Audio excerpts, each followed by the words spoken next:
2 minutes, please. Closing statements.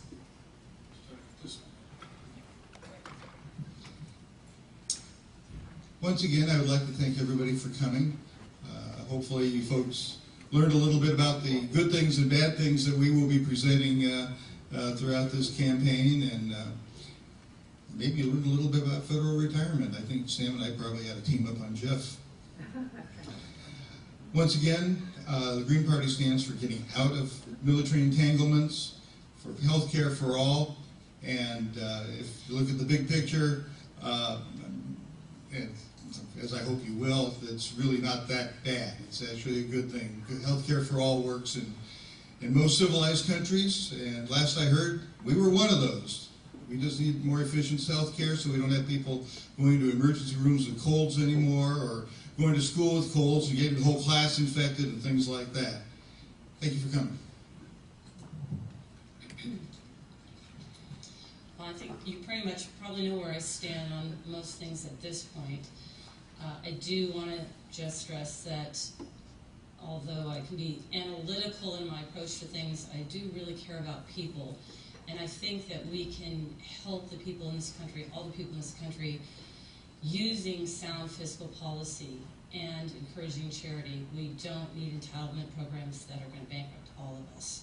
So we have to make sure that we're voting for a candidate that means what they say and is a good problem solver and has good ideas based in fact and what works, and is not just going to pander to their constituents to get reelected, but is really going to address the problems that we have.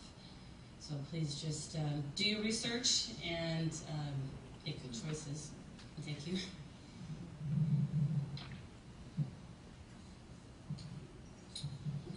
Again, thank you all very much for coming out this morning, taking time away from your busy schedules.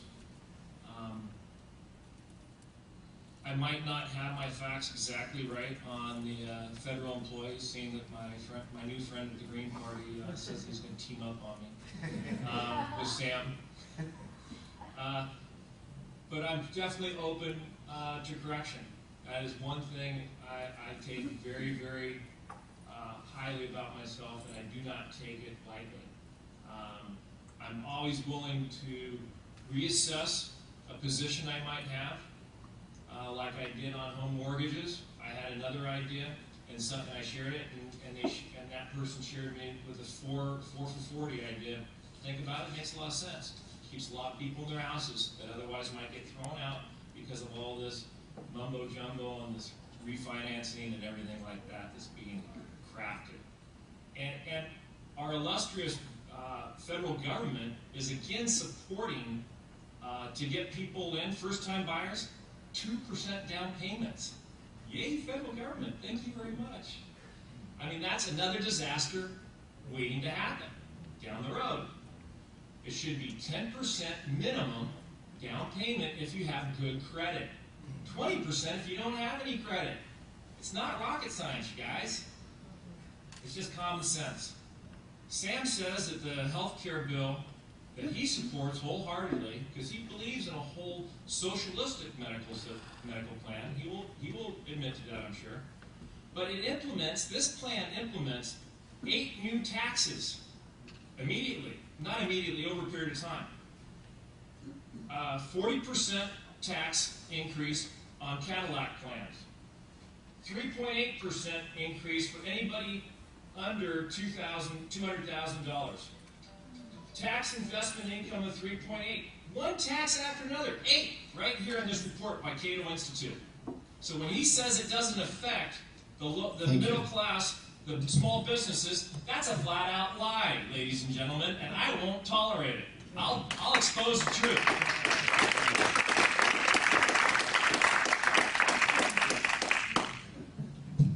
Congressman Farr. Well, thank you very much for coming out. This is a forum, and I really want to congratulate and appreciate my colleagues sitting here for filing for this office. We're sitting in the city of Monterey. Their city council and mayor's up for re-election, and not a single person filed. It means they're doing a good job, I guess, but I think it's important that we have debate and stimulate debate. You're interviewing me to be your representative in the United States Congress. And I think like any employee that you want to hire, you want to know, can you get the job done? And the question is, what have you done? I mean, I'm out there. I've been on the ballot 35 times. So I can show you list after list in every category in this county that there probably isn't one major thing that has happened without my fingerprints on it. And I appreciate the fact that I can be a passionate voice for you in Congress. I hope to renew that. I want to say on the health care bill, before you trash the whole thing, remember that every hospital in this district, including CHOMP, the medical society, the nurses, all the allied health professionals, all supported this health care bill. You don't really know all of it yet because it isn't in law until 2014. But I urge you, when you go home today, look up healthcare.gov and see that if it doesn't give you some more tools for decision making than ever before.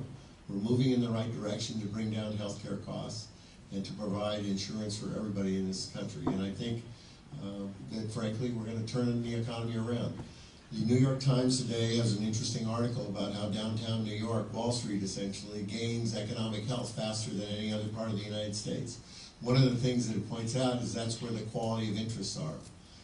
Where's the quality of interest in the United States when it comes to quality lifestyles, quality tourism, quality agriculture, quality education? Right here in the Monterey Bay area. We can grow this economy if we be smart about it, keep focused on what we have, and reinvest in it. We can make this indeed in a community where standard of living, quality of life is good for everyone, not just a few. All right, golf tournament, October 15th. Check your email. Thank you very much.